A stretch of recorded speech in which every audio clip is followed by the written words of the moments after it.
الحمدللہ، اللہ تعالیٰ کا لاکھ لاکھ شکر ہے کہ مالک الملک نے اپنی یاد کی توفیق اور موقع عطا فرمایا۔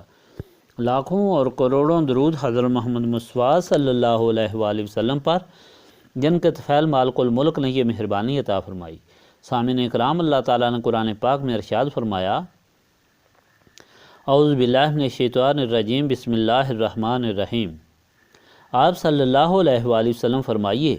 کہ کیا ہم پرستش کریں اللہ تعالیٰ کے سوا اس کی جو ہمیں نہ نفع دے سکتا ہے اور نہ نقصان، اور کیا ہم پھر جائیں الٹے پاؤں اس کے بعد کہ اللہ تعالیٰ نے ہمیں ہدایت دی، مثل اس شخص کے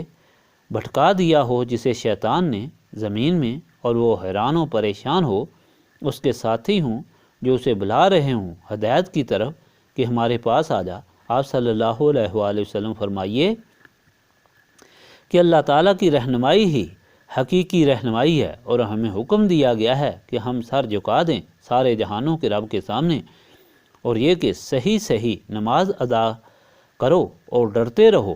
اس سے، اور وہی ہے جس کے پاس تم سب نے جمع ہونا ہے، اور وہی ہے جس نے پیدا فرمایا آسمانوں اور زمین کو حق کے ساتھ، اور جس روز وہ کہے گا کہ ہو جا تو وہ ہو جائے گا، اس کا فرمان حق ہے، اور اسی کی حکومت ہوگی جس دن پھونکا جائے گا سور۔ وہ جاننے والا ہے ہر چھپی اور ظاہر چیز کا، اور وہی حکمت والا ہے اور سب کچھ جاننے والا ہے۔ پچھلی مرتبہ فرمان الہی آپ کو سنایا تھا، جس میں اللہ تعالیٰ نے اپنے ماننے والوں کو ہدایت دی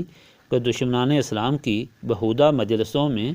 نہ بیٹھیں، اور نہ ہی اللہ تعالیٰ اور رسول پاک صلی اللہ علیہ وآلہ وسلم اور اسلام کے خلاف بات سنیں، اور اگر ایسا واقعہ پیش آ جائے تو فوراً وہاں سے اٹھ جائیں، لیکن اللہ تعالیٰ کی بندگی اور رسول پاک صلی اللہ علیہ وآلہ وسلم کی غلامی اور اطاعت کی تبلیغ کرتے رہیں، اسی خیال سے کہ اللہ تعالیٰ کی مخلوق اس کے عذاب سے بچے، کیونکہ اللہ تعالیٰ کے سوا کوئی مددگار نہ ہوگا۔ آج کا فرمان الہی بھی کفار سے متعلق ہی ہے۔ اس میں ارشاد تو یہ ہوا، کیا نبی پاک صلی اللہ علیہ وآلہ وسلم آپ فرما دیجئے، کیا منکرین دین تم اللہ تعالیٰ کو چھوڑ کر ہمیں بتوں کی طرف بلا رہے ہو جو نہ نفع پہنچا سکتے ہیں اور نہ نقصان؟ ہم دین مستقیم کو چھوڑ کر الٹے پاؤں پھر جائیں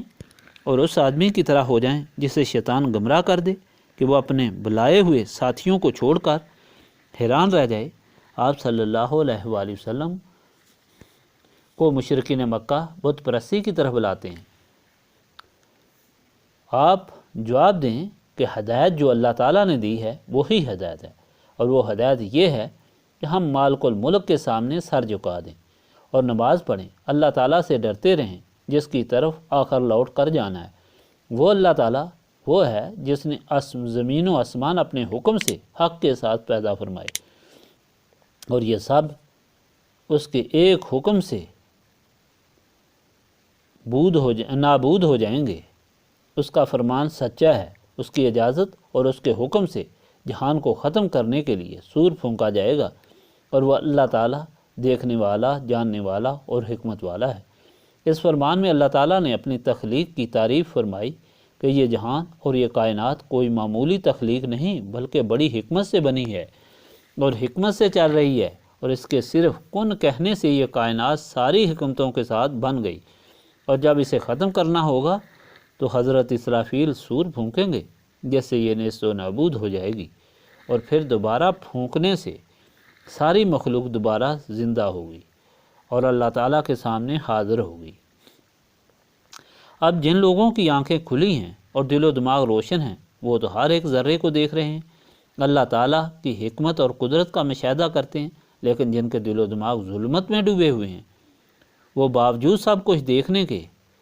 اللہ تعالیٰ کی حکمت اور اس کی قدرت سے بے خبر رہتے ہیں۔ ایک معمولی بات دیکھ کر آپ اندازہ لگائیں کہ اللہ تعالیٰ کی حکمت کو سائنسدانوں نے ثابت کیا ہے کہ زمین اپنے محور کے گرد 1000 میل فی گھنٹہ کے حساب سے چکر کاٹ رہی ہے۔ اگر اس کی رفتار 1000 کی بجائے 100 میل ہوتی تو دن اتنے لمبے ہوتے کہ تمام کھیت جل کر راکھ ہو جاتے، اور راتیں اتنی لمبی ہوتی کہ ہر شے منجمد ہو جاتی اور زندگی نامکمل ہو جاتی۔ سورج کا درجہ حرارت 12,000 ڈگری فارنہائٹ ہے، لیکن اسے زمین سے اتنا دور رکھا ہے کہ اب سورج کی صرف اتنی تپش زمین تک پہنچتی ہے جو زندگی گزارنے کے لیے ضروری ہے۔ اگر سورج کا درجہ حرارت 12,000 ڈگری کی بجائے 6,000 ڈگری ہوتا تو ساری زمین برف سے ڈھک جاتی، اور اگر 18,000 ڈگری ہوتا تو سب کچھ جل کر راکھ ہو جاتا۔ زمین کا جھکاؤ 30 ڈگری کا زاویہ بناتا ہے، اور اسی کی وجہ سے ہمارے موسم مقررہ وقت پر بدل رہے ہیں۔ اگر یہ جھکاؤ نہ ہوتا تو جنوباً شمالاً اتنے زور سے ہوا چلتی کہ سب کچھ برف سے ڈھک جاتا، اور چاند کی دوری زمین سے اتنی نہ ہوتی جتنی اب ہے، بلکہ صرف 50,000 میل ہوتی تو سمندر میں اس زور سے مد و جزر آتے کہ پہاڑ بھی سارے پانی میں بہہ جاتے۔ اگر زمین کی سطح موجودہ سطح سے صرف 10 فٹ موٹی ہوتی تو یہاں آکسیجن نہ ہوتی اور کوئی چیز زندہ نہ رہتی، اور اگر سمندر چند فٹ اور گہرے ہوتے تو ساری کاربن ڈائی آکسائڈ اور آکسیجن صرف ہو جاتی اور کوئی سبز پتا نہ رہتا۔ یہ انسانی کوشش سے حاصل شدہ معلومات ہیں، خدا جانے اور کتنے علم باقی ہیں، لیکن آپ غور اس بات پر کریں، ان تمام حکمتوں کو سمجھنا اور پھر اس حکمت والے کو پہچاننا بھی ضروری ہے، لیکن یہ صرف ان کو نصیب ہوتا ہے جو شیطان کی دسترس سے آزاد اور جن کے دل و دماغ روشن ہوتے ہیں، ورنہ سب کچھ دیکھنے اور سمجھنے کے باوجود انسان کچھ نہیں سمجھتا اور اسی طرح ظلمت میں ڈوبا ہوا اس جہاں سے رخصت ہو جاتا ہے۔ یہ نسبت رسولی صلی اللہ علیہ وآلہ وسلم سے محرومی کا نتیجہ ہے کہ آج ساری روئے زمین پر حضرت امام حسین رضی اللہ تعالیٰ عنہ کا ماتم ہوتا ہے اور ہر انسان اسے ظلم عظیم مانتا ہے۔ اس کے باوجود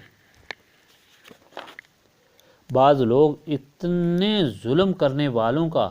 لحاظ دل میں رکھتے ہیں اور کہتے ہیں کہ یہ اجتہاد تھا جس سے ظالموں کو ثواب ہوا، لیکن اس پر رسولی صلی اللہ علیہ وآلہ وسلم رکھنے والے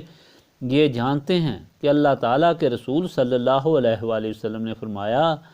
کہ اللہ تعالیٰ کو راضی کرنے کے لیے میرے ساتھ محبت کرو، میری تابع داری کرو، اور میری محبت کا ثبوت یہ ہے کہ میرے محبوب جگر گوشوں اور حضرت فاطمہ الزہرا رضی اللہ تعالیٰ عنہ کے باغ کے دونوں پھولوں حضرت امام حسن رضی اللہ تعالیٰ عنہ اور حضرت امام حسین رضی اللہ تعالیٰ عنہ سے محبت کرو، گویا دین پر چلنے کے لیے اور دین کو سمجھنے کے لیے نسبت رسولی صلی اللہ علیہ وآلہ وسلم از بس ضروری ہے، اور اسے حاصل کرنے کے لیے سینوں کی صفائی کی ضرورت ہے، اور سینوں کی صفائی کے لیے یاد الہی ضروری ہے جو اس محفل کا مدعا ہے۔ اللہم صلی علی سیدنا محمد وعلی آلہ وصحابہ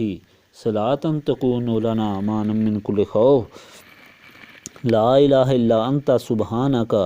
انی کنت من الظالمین، استغفر اللہ العظیم الذی لا الہ الا هو الحی القیوم واتوب الیہ، استغفر اللہ العظیم الذی لا الہ الا هو الحی القیوم واتوب الیہ، استغفر اللہ العظیم الذی لا الہ الا هو الحی القیوم واتوب الیہ۔ ربنا تقبل منا انک انت السمیع العلیم وتب علینا انک انت التواب الرحیم۔